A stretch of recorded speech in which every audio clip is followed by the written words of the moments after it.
Pausing your Mailchimp account temporarily can help manage costs if you're not actively using the service. Here's how to pause your account. Log into Mailchimp. Visit Mailchimp's website and log in with your credentials. Access account settings. Click on your profile name or icon in the lower left corner of the dashboard. Select account from the drop-down menu. Go to billing. In the account section, click on billing to access your billing settings.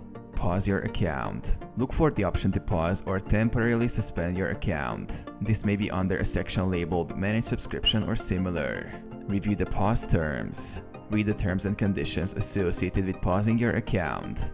Understand how this will affect your billing and account features. Confirm the pause. Follow the on-screen instructions to confirm the pause. This typically involves acknowledging the terms and finalizing your choice. Check confirmation.